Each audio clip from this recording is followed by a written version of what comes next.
வணக்கம் நண்பர்களே. ஜனநாயகன் படத்தோடைய ஒரு மிகப்பெரிய ஒரு அஃபிஷியலான ஒரு கிராண்ட் லான்ச் வந்து பார்த்திங்கன்னா மலேசியாவில் வச்சுருந்தாங்க. உண்மையிலே வந்து ரொம்ப நல்லா இருந்தது அந்த செலிப்ரேஷன்லாம் வந்து பார்க்குறக்கு.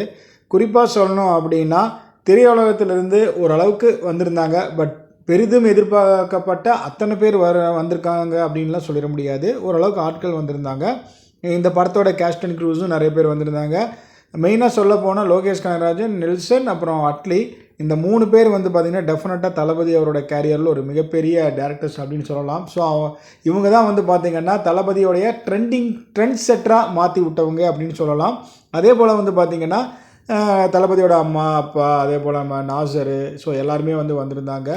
மொத்தத்தில் வந்து பார்த்திங்கன்னா மலேசியாவில் இதுவரைக்கும் எவ்வளோ ஃபங்க்ஷன் நடந்தாலும் விஜய் அவர்கள் வந்த ஃபங்க்ஷன் தான் வந்து பார்த்திங்கன்னா ஹையஸ்ட்டு என்ன சொல்கிறது, அதாவது கிட்டத்தட்ட ஹையஸ்ட்டு பீப்புள் வந்து அந்த ஒரு ஃபங்க்ஷன் அட்டன் பண்ண ஒரு விழாவாக, அதாவது லான்ச்சு சொல்லும் அந்த காங்க்ரீட்லாம் நடக்கும் பார்த்திங்களா, அதில் பார்க்கும்போது கிட்டத்தட்ட ஒரு 81,000 பேர் ஏதோ ஒரு இதில் வந்து கலந்துக்கிட்டாங்க அப்படின்னு சொன்னாங்க. இப்போ வந்து பார்த்திங்கன்னா 85,000 பேர் அப்படிங்கிற மாதிரி வந்து சொல்கிறாங்க.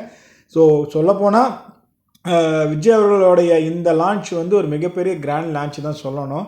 அதே நேரத்தில் வந்து பார்த்திங்கன்னா இவருக்கு இது கடைசி படம் அப்படின்னு சொன்னனால இதுக்கே வந்து ஒரு மிகப்பெரிய எதிர்பார்ப்பு இருக்குது. இந்த படம் வந்து பகவத் கேசரி படத்தோடைய ரீமேக் அப்படிங்கிற மாதிரி வந்து சொல்லியிருந்தாங்க.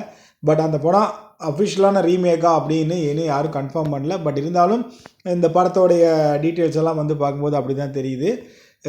ஸோ இந்த கிராண்ட் லான்ச் ஜனநாயகன் வந்து பார்த்திங்கன்னா டெஃபினட்டாக வந்து விஜய் அவரோட கேரியரில் ஒரு மிகப்பெரிய ஒரு, அதாவது என்ன சொல்கிறது, ஒரு டிகேட்னு சொல்லுவாங்க இல்லைங்களா, அதான் அழியாதது, அந்த அளவுக்கு சொல்லலாம். ஸோ குறிப்பிட்டு சொல்லணுன்னா விஜய் அவர்களுக்கு மலேசியாவில் வேறு லெவலில் வந்து வெல்கம் பண்ணியிருக்காங்க அப்படிங்கிறதான் வந்து எல்லாருமே ரொம்ப ஆச்சரியமாக பார்க்குறாங்க. அஃப்கோர்ஸ் சொல்லப்போனால் வந்து அவருக்கு ஒரு மிகப்பெரிய ஃபேன் பேஸ் மலேசியாவில் இருக்குது அப்படிங்கிறது நம்ம எல்லாருக்குமே வந்து தெரியும். ஸோ இந்த லான்ச் வந்து பார்த்திங்கன்னா மலேசியாவில் வேறு லெவல் நடந்துச்சு.